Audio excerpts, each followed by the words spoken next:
기쁜 우리 교회 목요 새벽 기도회 이 시간 하나님의 부르심 가운데로 나오신 성도님들 한 분 한 분 축복합니다. 오늘 저희가 이렇게 또 영상으로 예배 드리고 있습니다. 오늘도 있는 자리에서 우리 각 처소에서 우리 주님을 의지하는 마음으로 이 예배를 기대하는 마음으로 또 주님을 소원하고 소망하는 마음으로 우리 같이 함께 찬양하시면서 예배 드리시겠습니다. 우리 이 시간 새 찬송가 369장, 우리 찬송가 369장 우리 함께 찬송하시겠습니다.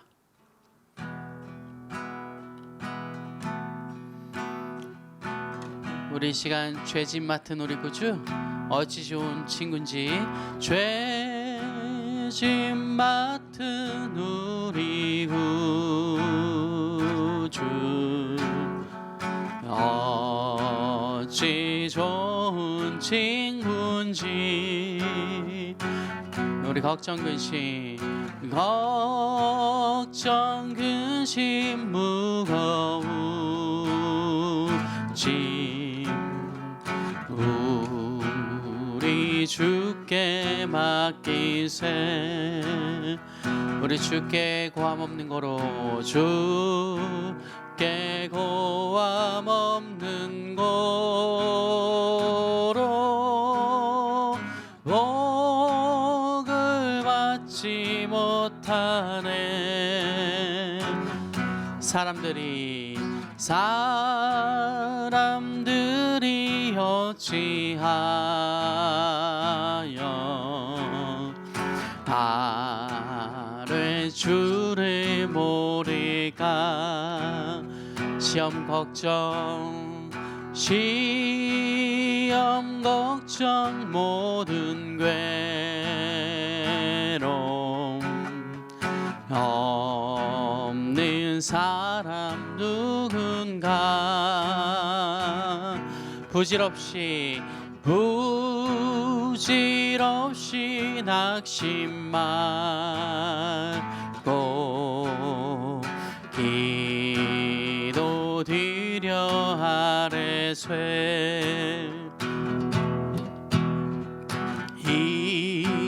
이런 진실하신 친구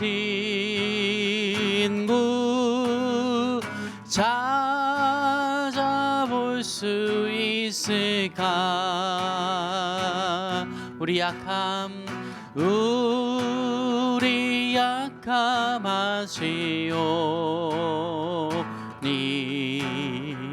어찌 나를 아뢰까. 근심 걱정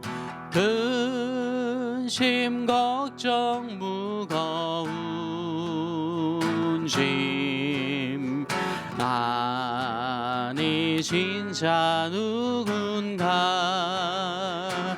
비난처는 우리 예수 주께 기도드리세. 세상 친구 멸시하고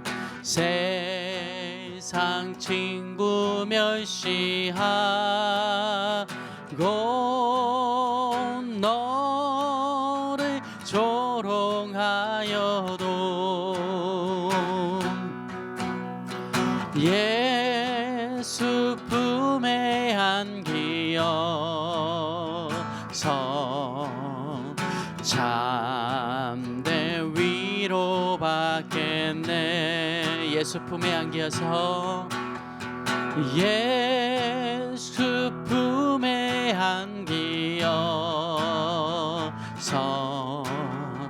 참된 위로받겠네.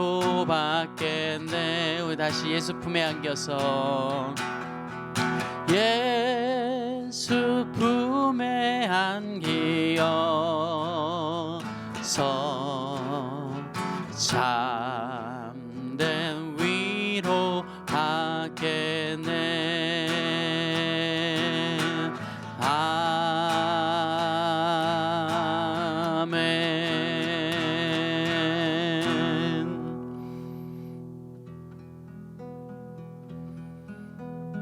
우리 이 시간 이어서 407장 우리 새 찬송가 407장 우리 함께 찬양하시겠습니다. 우리 이 시간 구주와 함께 나 죽었으니 구주와 함께 나 죽었으니 구주와 함께 나 살았도다. 영광의 그날에 이르도록 언제나 주만 바라봅니다. 언제나 주는 날 사랑하사 언제나 새 생명 주시나니 영광의 그날에 이르도록 언제나 주만 바라봅니다. 마음속에 시험을 받을 때와 무거운 근심이 있을 때에 주께서 그때도 같이 하사 언제나 나를 도와주시네. 언제나 주는 날 사랑하사 언제나 새 생명 주시나니 영광의 그날에 이르도록 언제나 주만 바라봅니다. 뼈 아픈 눈물을 흘릴 때와 쓰라린 마음으로 탄식할 때 주께서 그때도 같이 하사 언제나 나를 생각하시네. 언제나 주는 날 사랑하사 언제나 새 생명 주시나니 영광의 그날에 이르도록 언제나 주만 바라봅니다.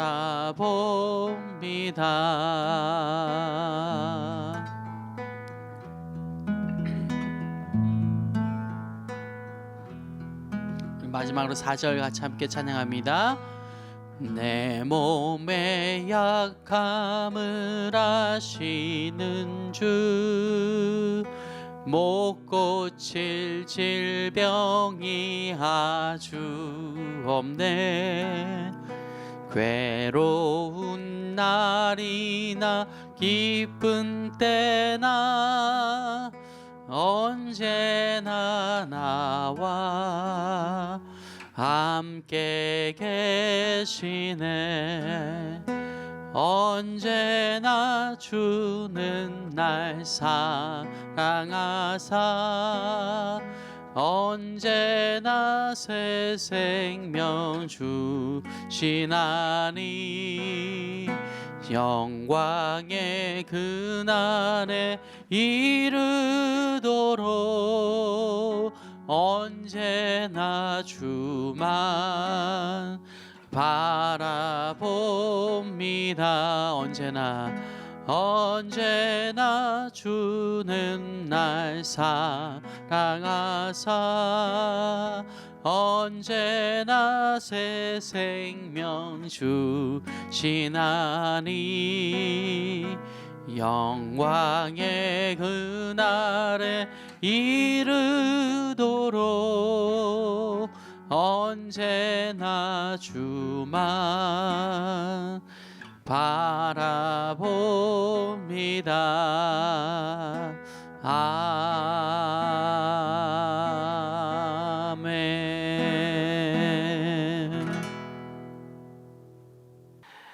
사랑의 하나님 아버지, 아버지의 은혜를 진심으로 감사드립니다. 어제 하루도 저희들을 지켜주시고 피곤하고 또 지친 몸을 주님의 그 은혜 가운데에 품어주시어서 안식케 하시다가 이제 오늘 이 부활의 아침과 같은 이 새로운 시간, 하나님께서 우리 영혼을 깨워주시고 이 자리로 우리를 인도하여 주시는 데를 진심으로 감사드립니다. 우리의 삶뿐만 아니라 모든 우주와 세계 역사를 주관하여 주시는 하나님 아버지, 오늘도 저희들의 삶을 통치하여 주시고 하나님께서 인도하여 주시는 그 뜻을 따라서 살아갈 수 있는 복된 하루 되게 하여 주시옵소서. 온전히 주님만이 우리의 구주이시며 또 우리를 영원부터 영원까지 함께 하시고 인도하여 주시는 우리 사랑의 하나님이시라고 하는 것을 만방에 선포하며 살아갈 수 있는 이 하루가 될 수 있도록 성령께서 우리의 마음을 주관하여 주시고 주장하여 주시옵소서. 우리가 예수 그리스도를 아낌없이 하나님께서 주시기까지 정말 귀중하고 소중한 존재임에도 우리가 그것을 망각해버리고 아무렇게나 우리가 살아가는 저희들 되지 않게 하여 주시고 온전히 하나님의 자녀로서 주신 높으신 그 사명을 따라 하나님의 뜻을 택하며 우리의 삶을 통해서 하나님의 그 경륜이 드러나는 귀한 하루 될 수 있도록 우리를 주장하여 주시옵소서. 아무리 세파가 또 아무리 큰 어려움과 시련이 우리에게 닥쳐온다고 할지라도 그것을 넘어서 성령께서 주시는 힘으로 승리하며 하나님 앞에 기쁨과 또한 찬양을 드릴 수 있는 저희 모두가 될 수 있도록 은총 베풀어 주시옵소서. 예수 그리스도의 이름으로 감사드리며 간절히 기도드립니다. 아멘. 2022년 9월 22일 목요 새벽 기도에 참여하시는 기쁜 우리 교회 믿음의 형제 자매님들, 우리 신앙의 가족들을 주님의 이름으로 환영하며 축복합니다. 우리 계속해서 이 새벽을 깨우며 함께 나누시는 이 마태복음의 말씀, 오늘은 13장 53절에서부터 58절까지의 말씀입니다.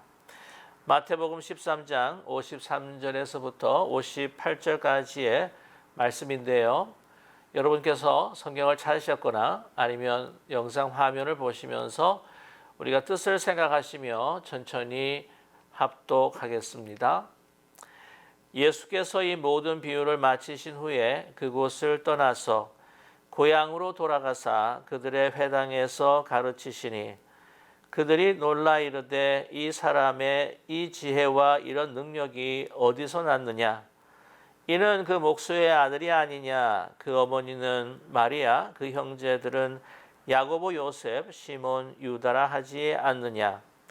그 누이들은 다 우리와 함께 있지 아니하냐? 그런즉 이 사람의 이 모든 것이 어디서 났느냐 하고 예수를 배척한지라. 예수께서 그들에게 말씀하시되 선지자가 자기 고향과 자기 집 외에서는 존경을 받지 않음이 없느니라 하시고 그들이 믿지 않음으로 말미암아 거기서 많은 능력을 행하지 아니하시니라. 아멘. 오늘 이 사건은 예수님께서 한 1년간의 갈릴리의 사역을 이제 마치신 후에 다시 고향 땅으로 돌아오는 것으로 시작을 하고 있습니다. 53절 말씀에 예수께서 이 모든 비유를 마치신 후에 그곳을 떠나셨다라고 말씀하시는데요. 이 12장 그리고 이 13장에도 보시게 되면 이 사건 전에 보시면 예수님께서 이 하나님의 나라가 어떤 거냐, 하나님의 그 천국이라고 하는 것은 어떤 것이냐라고 하는 것을 비유로 말씀해 주셨습니다. 그 가르침이 다 끝나고 난 다음에 이제 고향으로 돌아오시게 된 것이죠. 왜 고향에 돌아오셨는가라고 우리가 살펴본다면 이것은 분명 먼저 이 땅에도 하나님의 그 나라가 펼쳐지면서 또한 하나님의 나라가 어떤 것인지 예수님께서 가르쳐 주시기를 원했고 이 복음이 전해지는 이 땅이 되기를 소망하며 예수님께서 오셨을 것입니다. 뿐만 아니라 그곳에서 자라나기 때문에 우리가 고향을 생각하면 사실 다른 고장보다도 좀 특별한 곳이 바로 고향이지 않습니까? 태어난 곳은 베들레헴이지만 그러나 이 베들레헴에서부터 애굽으로 피신을 한 후에 다시 갈릴리 지역으로 오셔서 이 나사렛이라고 하는 곳에 그곳에서 정착하며 사셨다고 하는 것이죠. 그래서 자기의 고향 또한 부모님의 고향이 될 수 있죠. 그곳에서 어린 시절부터 자라난 곳입니다. 그렇기 때문에 많은 추억과 또한 기억들이 있을 것입니다. 예수님께서도 완전한 인간이시기에 우리가 인간이 가지고 있는 인지상정의 그러한 감성들도 다 공유하고 계셨을 것입니다. 그래서 이 고향을 생각하면서 특별히 이 고향에 있는 함께 있었던 그 사람들에게 정말 하나님의 생명 그리고 이 복음을 그들에게 전하시기 위해서 이곳을 찾으셨을 것입니다. 그래서 다른 곳에서도 마찬가지로 하셨던 것처럼 오늘 54절의 말씀을 보게 되면 그들의 회당에서 말씀을 가르치셨다고 하는 것이죠. 그런데 거기서 이 고향 사람들의 이 반응은 매우 놀라운 것이었습니다. 그들이 놀라 이르되 54절의 하반절의 말씀이죠. 이 사람의 이 지혜와 이런 능력이 어디서 났느냐라고 그들은 놀라워하고 있습니다. 그 놀라워하는 그러한 그들의 그 감탄을 통해서 예수님을 더 세워주고 또 예수님을 추앙하는 것이 아니라 그들은 예수님에 대해서 어떤 의심과 의혹들을 가지고 있었다는 것이죠. 오늘 그 이유를 55절에서 또 좀 의미심장하게 우리에게 보여주고 있는데요. 그들의 그 마음속에 있는 그리고 이 예수님을 추앙하기보다는 좀 더 이제 의심하고 또한 평가절하하는 그 이유가 무엇인지를 그들이 이야기했다고 하는 것이죠. 55절의 말씀입니다. 이는 그 목수의 아들이 아니냐. 그 어머니는 마리아, 그 형제들은 야고보, 요셉, 시몬, 유다라 하지 않느냐라고 이렇게 그들은 반문하고 있습니다. 그러면서 56절에 보게 되면 그 누이들은 다 우리와 함께 있지 아니하냐. 그런즉 이 사람의 이 모든 것이 어디서 났느냐라고 이렇게 그들은 묻고 있었다는 것입니다.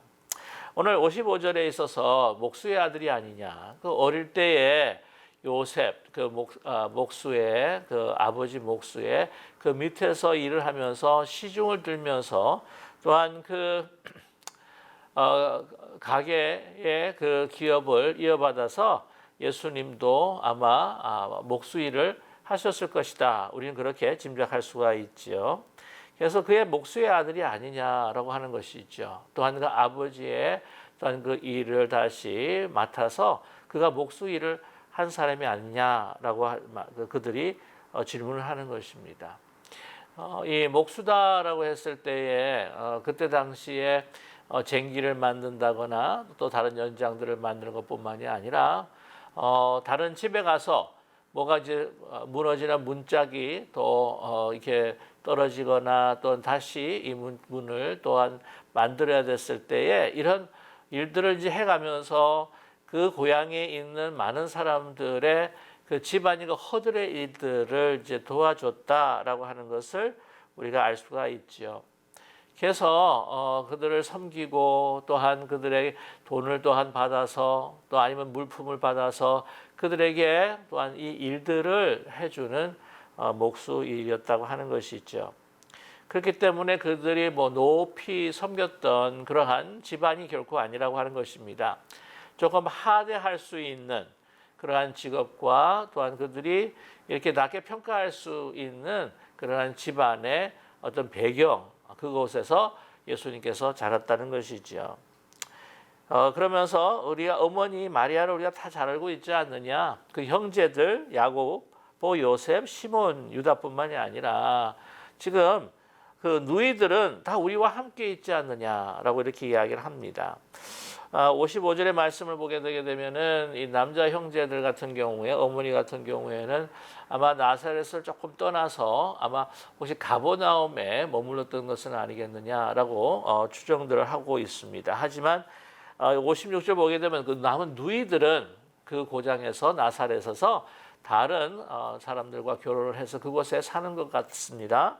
우리와 다 함께 있지 않느냐라고 하는 것이죠. 그래서 아니 그 예수가 자랄 때에 정말 그렇게 이야기하죠. 막 코도 흘리고 어릴 때 이렇게 뛰어노는 모습들도 보고 하면서 그런 모습을 기억하고 있기 때문에 그리고 그런 가정에 태어났기 때문에 그런 가정에서 무슨 이렇게 아주 훌륭한 것이 날 수가 있겠느냐라고 하는 생각을 가질 수 있다고 하는 것입니다. 사실 보면 예수님께서는요, 그때와는 많이 다릅니다. 비록 어떤 군사력이나 또 이렇게 아주 재정적으로 이제 부유한 것은 아니지만 보시게 되면 정말 수많은 사람들이 예수님을 따랐다는 것이죠. 소위 요즘에 젊은 사람들이 이야기하면은 아주 셀러브리티라고 이렇게 이야기할 수가 있습니다. 아주 인기가 높은 아주 명예를 가지고 있는 사람이다라고 이렇게 말할 수가 있는데 12제자뿐만이 아니에요. 예수님을 따르고 또한 호위하고 있는 12제자뿐만이 아니라 그 뒤로 고침을 받고 또한 예수님의 그 기적을 보고 가르침을 듣고 하면서 예수님을 그렇게 따라다니는 많은 무리들이 있었다고 하는 것이죠.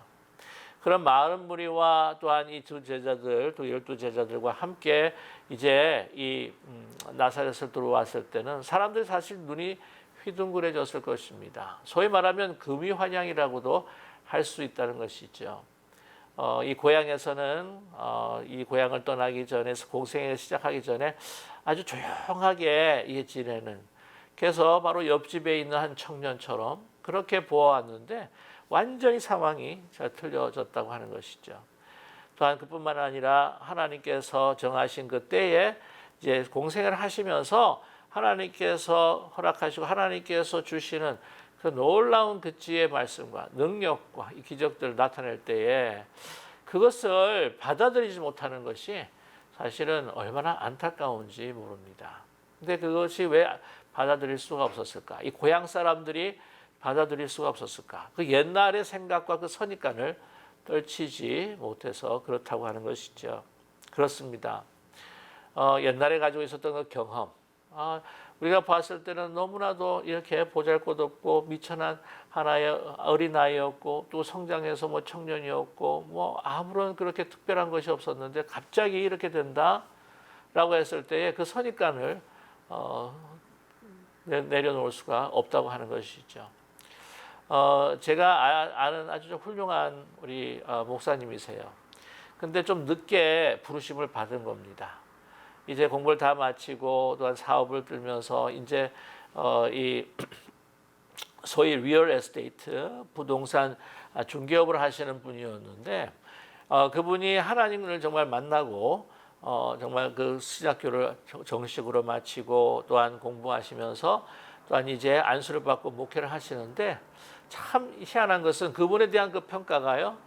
그때 하셨던 이 부동산 중개업의 이 꼬리표가 계속해서 이렇게 따라다니는 것들을 발견할 수가 있었습니다. 그 옛날의 그 기억과 그 선입관을 버리지 못하는 것들이 참 너무나도 안타깝다 하는 생각을 갖게 됩니다. 그래서 사실 교회에서 이렇게 막 이렇게 자란 우리 청년들이나 또한 우리 학생들이 나중에 신학교를 이제 마치고 또한 부임해서 목회를 할 때는 그가 자라났던 곳을 참 이렇게 별로 선호하지 않는 경우가 있다고 하는 것이죠.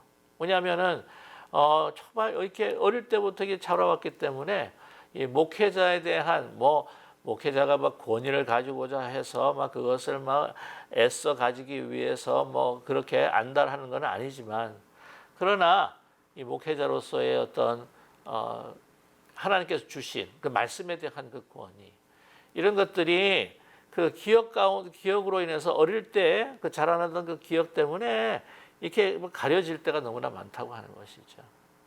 또한 뭐 어릴 때에 그 이 반사 선생님을 하신 분들도 계시고, 또한 그게 유년주의나 교사 하시는 분들도 계시고, 그분들이 이제 봤을 때에 어릴 때 생각을 지우지 못할 때가 너무나 많다고 하는 것이죠. 사실 또 뿐만이 아니라 여기 보게 되게 되면은 하나의 시기와 질투심도 아마 있었을 것이다라는 생각을 갖게 됩니다. 왜냐하면 그렇게 별거 보잘것도 없는 그런 가정인데, 한마디로 말하면 세상적으로 이야기하면 이 예수님께서 정말 이런 모습으로 나타나게 된 것은요, 소위 말하면은 그 용났다라고 하는 그 표현들이 좀 있지 않습니까? 개울에서 뭐 용이 났다라고 하는 표현을 쓸 수 있을 만큼 그런 아주 많은 분들의 많은 이들의 존경과 또 많은 이들이 따라다니는 그러한 아주 중요한 인물이 이제 됐는데, 그것을 보면서 한마디로 아니 뭐 어떻단 말이야. 아니 어렸을 때 저렇게 정말 보자도 없고 쓸데없었던 것처럼 보였는데, 아니 뭐 자기가 뭐 좀 출세를 했다고 말이지, 그래도 뭐 우리 보기에는 별것 아니야라고 하는 어떤 시기란 어떤 질투 같은 남이 다 이렇게 잘 되고 훌륭하게 되게 되면 그것을 칭찬해주고 그것을 인정해주는 것을 하는 것이 그렇게 쉽지 않다라고 하는 것을 또한 우리는 발견하게 된다고 하는 것이죠. 그러면서 어떻게 합니까? 57절의 말씀에 예수를 배척한지라 배척해 버렸다는 거예요. 그래서 예수님께서 뭐라고 말씀하시냐면 57절에 선지자가 자기 고향과 자기 집 외에서는 존경을 받지 않음이 없느니라 하시고, 이 무슨 말씀일까요? 선지자가 자기 고향에서는 대접을 받지 못한다는 것입니다. 존경을 받지 못한다는 겁니다. 하나님께 주신 그 권위가 그들에게 정말 세워지지 않고 또한 그들이 인정하지도 않는다라고 하는 말이죠. 그것으로 인하여서 선입감, 또한 그 잘된 것에 대한 어떤 질투심, 또한 이 질투심과 시기를 또 정당화시키는 아마 그런 이유가 있었을 것입니다. 그게 뭐냐면은 그 종교 지도자들, 서기관들, 바리새인들이 예수님에 대해서 음해하는 그 소식들을 막 퍼뜨렸을 거예요. 저런 능력은 하나님께서 주신 것이 아니라 정말 바알세불이 준 것이다. 이 12장 같은 데 보게 되면은 이 예수님께서 갈릴리에서 사역을 하실 때에 그 소식을 듣고 아니 심지어 어머니하고 자기 그 형제들이 그 누이들이 이렇게 데리러 오지 않습니까? 데려가지고는 뭐 자기 집으로 데려간다든지 하려고 하는 그런 그 방문을 우리가 기억하지 않습니까? 그런 것들이 아마 고향에도 다 퍼뜨려졌을 것이다. 또한 그걸 가지고 또한 그 선입관뿐만 아니라 또 시기 질투심 안에 그것을 정당화시키는 그런 음해적인 이 소식들, 이 루머들로 예수님을 배척하고 또한 받아들이지 않았던 것을 우리는 발견하게 된다고 하는 것이죠. 그래서 오늘 말씀 보게 되면 너무나 안타깝습니다. 사실 예수님께서는 이 고향 사람들에 대한 사실 특별한 감정도 가지고 있을 거예요. 그들이 모두가 하나님 앞에 돌아올 수 있기를, 그들이 모두가 하나님의 메시지를, 하나님의 나라에 대한 이 진리를, 이 복음을 받아들이기를 사실 얼마나 소망했습니까? 사실 우리가 또 그렇잖아요. 우리 가족들, 친지들, 우리 복음을 내가 먼저 다른 사람들 다 믿지 않았는데 내가 그 복음을 믿었을 때, 이거 복음을 전할 때 다른 사람 누구보다도 가족들과 친지들에게 전하기를 원하는 것이 우리의 정말 인지상정이 아니겠습니까? 그런데 그들이 받아들이지 않는 거예요. 58절의 말씀 보게 되면은 그들이 믿지 않음으로 말미암아 거기서 많은 능력을 행하지 아니하시니라. 그러니까 그들이 믿음의 없으심을 보시고 이것은 기적을 행해봐야 정말 진정한 열매가 없을 것이다. 예수님께서 판단을 하신 것이죠. 그래서 능력을 행하지 못하신 것이 결코 아닙니다. 능력을 행하지 아니하셨다고 하는 것이죠. 왜냐하면 그들의 그 강팍했던 마음들을 이미 살펴보셨기 때문입니다. 하나님의 그 놀라우신 그 귀한 능력이 그리스도를 통해서 예수님을 통해서 우리의 또 삶에 나타나기 위해서는 어떻게 됩니까? 우리가 정말 지극히 겸손하게 모든 것들을 받아들이고 또한 믿을 때에 역사가 일어나는 것이죠. 여러분 믿음이라고 하는 것은 참 우리에게 겸손이 또한 필요하다고 하는 것을 또한 절실히 느끼게 됩니다. 어떻게 보면 여러분 참 그런 것 같아요. 어릴 때부터 참 이렇게 자라나서 그 모든 참 그 과정들을 바라보았던 이 학생이 이제는 장성을 해서 이렇게 뭐 이제 그 교회로 담임 목회자로 딱 왔을 때에 어떤 분은 그런 이야기를 하고 싶을 때가 있을 거예요. 우리 목사님 내가 어릴 때 가르쳤어요. 뭐 이렇게 이야기하고 싶은 분들이 아마 계실 거라고 생각을 합니다. 그런 경우가 있을 때 말이죠. 그러나 그것이 아니라 정말 하나님께서 인치시고 지도자로 세웠다고 한다면 그대로 받아야 하는 것. 근데 참 사람들은 보게 되면은 이렇게 가까이 할수록 또한 이렇게 모든 것들을 보았다고 할수록 이게 함부로 대할 때가 참 많다는 거예요. 그래서 우리 목회자들 가운데도 그런 이야기가 있습니다. 너무 가까이 이 사람을 보게 되게 되면은 아주 어떤 이 권위나 어떤 신비로움에 대해서 이것을 다 상실하게 되기 때문에 이 어떤 이 목회자로서의 어떤 그 위치나 권위를 세우기 위해서는 조금 이렇게 신비감을 주어야 한다. 그래서 조금 이렇게 뭐 너무 뭐 멀지도 말아야 되고 가깝지도 말아야 되고 이런 이야기를 하거든요. 근데 이것이 어쩌면은 인간의 심리학으로 인해서 우리가 이야기하는 것이라고 또 생각을 합니다. 여러분 진정한 믿음이라고 하는 것이 무엇일까요? 진정한 서로 간에 가지고 서로를 대할 수 있는 겸손한 것이 무엇일까요? 가까이 다가가서 정말 섬겨주고 이렇게 자기 자신의 모습을 내려놓고 이렇게 하다 보면 그거를 얕잡아보고 함부로 대하는 것이 아니라 정말 그걸 너무 귀하게 생각해서 그리고 정말 서로에게 예의를 차려주고 그 말에도 모든 그 행동에 있어서도 무례하지 아니하고 여러분 사랑은 무례 행하지 않는 것이라고 말씀하지 않습니까? 그걸 더 귀하게 여겨야 하는데 자꾸 인간 심리를 이야기하고 인간이 그 제약된 본성이 있기 때문에 이렇게 플레이 얼롱을 해야 하는 그런 슬픈 현실들을 우리는 참 안타까워해야 한다고 하는 거죠. 그 귀한 아주 우리 초대교회에 너무나 귀한 정말 일화가 있습니다. 여러분께서 너무나 잘 아시는 그 고당 조만식 선생님, 그분이 얼마나 그 민족 지도자였습니까? 그러니까 뭐 오산 학교를 위해서도 막 헌신하신 분이고. 그런데 그때 당시 그 산정연 교회에서 이 고당 장완식 장로님께서 이 심호를 하셨는데 정말 겸손하신 분이었답니다. 근데 그분이 한 번은 마산에 있는 문창교회를 찾아가셨어요. 뭐냐면 문창교회에 지금 목회하고 계시는 주기철 목사님을 그 자기 교회로 청빙하기 위하여서 이렇게 내려가셨다고 합니다. 그 두 분이 사실은 사제지간이었다고 그래요. 그 선생님이셨고 우리 학생이었다고 그렇게 이야기하는데 그게 잘 그렇게 쉽게 안 되는데 정말 이 선생님이 이 제자였던 그 목사님을 이제 모시러 간 거예요. 모시러 가서 상정연 교회에 이제 담임 목회자로 이제 섬기게 되신 겁니다. 그러면 그렇지 않습니까?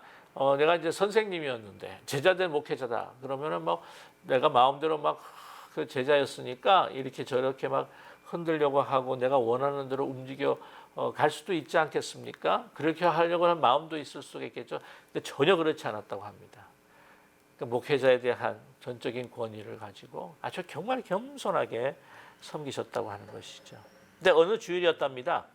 장로님께서 이제 예배를 드리기 위해서 집을 나섰는데 갑자기 손님이 찾아오신 거예요. 아주 민족 운동의 중요한 손님이었답니다. 그래가지고 그 이야기를 나누다 보니까 이 예배 시간이 늦어지게 된 거예요. 그래서 막 갑자기 부랴부랴 그냥 교회를 뛰어왔답니다. 뛰어오셨는데 예배가 이제 시작이 된 건 이미 시작이었고 목사님께서 설교하는 도중이었어요. 그래가지고는 이제 살그머니 뒤로 와가지고는 이제 쓱 앉으려고 그러는데 이 주기철 목사님이 이 조만식 장로님한테 장로님 앉아서 예배드리지 말고 서서 예배드리십시오 라고 이렇게 말씀을 하셨다는 거죠. 그래가지고 이제 설교가 끝날 때까지 계속해서 이제 서 계셨는데 설교를 마치시고 난 다음에 장로님에게 이렇게 말했다고 합니다. 장로님 이제 나오셔서 기도해 주십시오.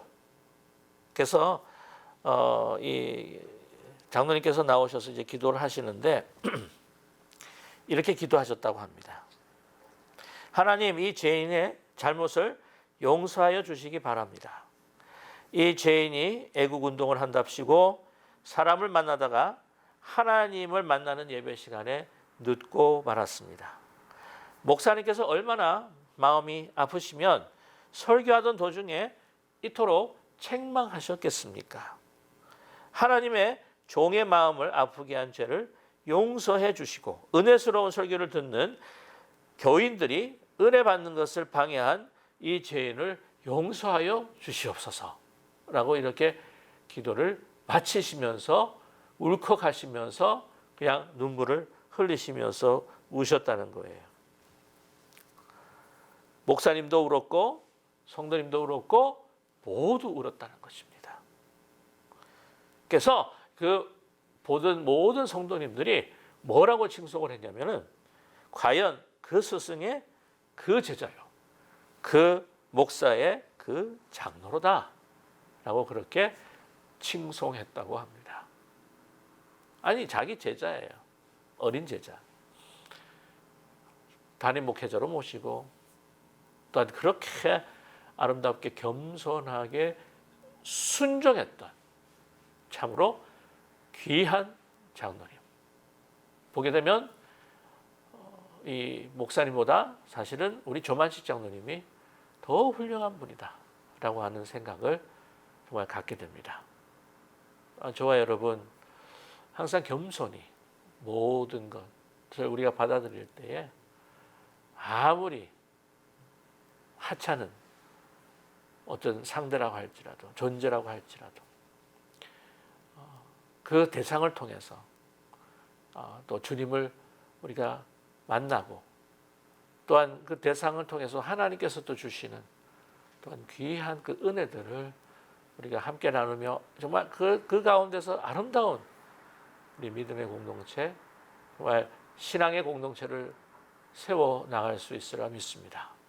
그런 공동체를 통해서 또한 이 사회의 아름다운 리더십과 또한 우리의 주위의 이웃들이 정말 칭송하는 그런 귀한 교회가 될 수 있으리라 분명히 믿습니다. 또한 이러한 마음들을 우리가 가질 수 있도록 우리가 또 함께 기도하며 오늘 하루도 정말 겸손하게 나를 낮추고 또한 우리 주위의 오늘 만남과 또한 우리 모든 우리 이웃들과의 교제를 가질 수 있는 귀한 복된 하루가 되시기를 주님의 이름으로 간절히 축복합니다. 우리 함께 기도하겠습니다. 우리 함께 같이 기도하실 때에 오늘 주신 말씀을 붙들고 우리 함께 같이 기도하기를 원합니다. 오늘도 겸허히 겸손히 하나님을 섬기고 또 이웃을 만나고 섬길 수 있는 오늘 하루가 되게 도와주시옵소서. 우리 이웃이라고 한다면 우리가 멀리 있는 우리가 알지 못하는 이웃뿐만이 아니라 우리 먼저 가정에서부터 시작을 해서 우리의 교회, 우리 성도님들 또 우리 한 거주지에 살고 있는 그분들 또 이렇게 모든 만나는 이들마다 정말 겸허히 겸손히 우리가 정말 높이며 또한 대할 수 있는 저희들 되게 주님 도와주시옵소서. 우리가 함께 같이 또 마음을 모아서 또한 기도하기를 원합니다. 또 우리 주신 말씀뿐만이 아니라 또 우리 교회를 위해서 또 우리 함께 같이 기도해 주시기를 원합니다. 우리 교회에 여러 가지 또 많은 우리가 일들도 있고 또 계획들도 있습니다. 특별히 우리 새롭게 된 우리 운영위원회 분들 2023년도 운영위원회 분들 위해 기도해 주시고 또 지금도 일하고 수고하고 계시는 우리 2022년도 운영위원회 또 우리 항정직으로 피택되시고 또 초대장님으로 세워주신 분들을 위해 기도해 주시고요. 또 정책위원회 우리 장로님들 위해 기도해 주시고 또 우리 부서 또 섬김이 또 부서에 수고하시는 우리 부서 위원들과 또 목양 사역자분들 위해서도 우리 함께 같이 기도하기 원합니다. 또 끝으로 우리 기도하실 때에 환우들을 위해서 기도해 주시고 또 믿음의 어르신들 가운데서 힘들고 어려우신 육신적으로 연약하신 분들을 위해서 기도하기 원합니다. 가정과 또한 기업을 위해서 우리 자녀손들을 위해서 또 우리 각자 가지고 계신 기도의 제목 붙들고 우리가 함께 같이 기도하겠습니다. 사랑의 하나님 아버지, 오늘 주신 말씀 듣고 간절히 기도드립니다. 우리 하나님의 아들이신 예수 그리스도, 그러나 그 고향에서도 정말 존경받지 못하고 또한 영접받지 못한 것, 그것은 아버지 너무나도 우리 선입감과 또한 가지고 있는 또 시기의 질투심, 우리 죄악된 어떤 본성으로 이 교만함으로 또한 모든 것들로 인하여서 마음이 닫혀 있음으로 인하여서 예수님까지도 환영하지 못한 우리의 또한 그들의 모습 속에서 우리를 발견할 수 있는 저희들 되게 도와주시옵소서. 사랑의 하나님, 우리로 하여금 모든 일에 겸손함과 겸허함으로 주님 아버지 대하듯 우리의 모든 아버지 우리 이웃들을 대항할 수 있는 저희들 되게 하여 주시옵시고 또한 항상 낮은 자리에서 정말 우리가 믿음을 가지고 하나님의 역사를 온전한 그 역사들을 우리가 묵도할 수 있는 저희들 되게 도와주시옵소서. 사랑의 하나님 아버지, 또 교회를 위해서 기도합니다. 우리가 또 1년 동안 목표를 가지고 나가고 있는 우리 다음 세대를 우리가 축복하고 또한 우리가 섬기는 그 교회라고 하는 그러한 우리의 모토를 가지고 나가고 있는데 여러 가지 어떤 열매들이 힘들고 어렵다고 할지라도 주님께서 그 정하신 때에 또한 하나님의 그 길로 인하여 우리가 하나님의 은혜와 복을 우리가 또 누리게 될 줄로 분명히 믿습니다. 사랑의 하나님 아버지, 은혜를 베풀어 주시고 또한 열매 맺을 수 있도록 축복해 주시옵소서. 사랑의 하나님, 또 새롭게 선출된 2024년도에 우리 운영위원들 그리고 항정직자, 항원직분자, 피택자와 또 초대장로 세우신 분들을 위해 또한 기도합니다. 또한 우리 정책위원회, 또한 2022년도 운영위원회 우리 위원들 또 뿐만 아니라 또한 수고하시는 우리 목양사역자 그리고 부서와 부서 섬김이 또한 위원들을 위해 기도합니다. 사랑의 하나님, 모든 분들이 정말 겸허히 정말 믿음을 가지고 서로를 존중해 주며 아끼며 하나 되는 그런 기쁜 우리 교회가 될 수 있도록 주님 도와주시고 은총 베풀어 주시옵소서. 사랑의 하나님 아버지, 간절히 기도드립니다. 또한 믿음 환우들을 위해 기도합니다. 수술 후에 지금 회복하시는 분들이 계십니다. 주님께서 함께하여 주시옵시고 주님 역사하여 주시어서 빠르속히 빨리 회복되고 완쾌될 수 있도록 주님 은총 베풀어 주시옵소서. 여러 가지로 병마와 싸워 승리할 수 있도록 믿음과 용기를 주시고 또한 우리 믿음의 어르신들 연약한 부분들 주님께서 안수하여 주시고 하나님께서 치유하시고 또한 라파 하나님께서 역사하여 주시어서 고통은 사라지게 하실 뿐만이 아니라 더 강건한 모습으로 또한 활동하시고 주신 사명 감당할 수 있도록 주님이 역사하여 주시옵소서. 사랑의 하나님, 또한 우리 기업을 위해 가정을 위해 자녀손들을 위해 기도하는 아버지 많은 가정들이 있사오니 아버지 기억하여 주시옵시고 주님 앞에 간구하고 부르짖고 기도할 때에 들어 응답하여 주시고 하나도 땅에 떨어지지 아니하고 하나님 연락하시며 주님 이루어질 수 있는 그 복을 누리게 하여 주시옵소서. 예수 그리스도의 이름으로 간절히 기도드립니다. 아멘. 하늘에 계신 우리 아버지여, 이름이 거룩히 여김을 받으시오며 나라의 마옵시며 뜻이 하늘에서 이루어진 것 같이 땅에서도 이루어지이다. 오늘날 우리에게 일용할 양식을 주옵시고 우리가 우리에게 죄진 자를 사하여 준 것 같이 우리 죄를 사하여 주옵시고 우리를 시험에 들지 말게 하옵시며 다만 악에서 구하옵소서. 대개 나라와 권세와 영광이 아버지께 영원히 있사옵나이다. 아멘.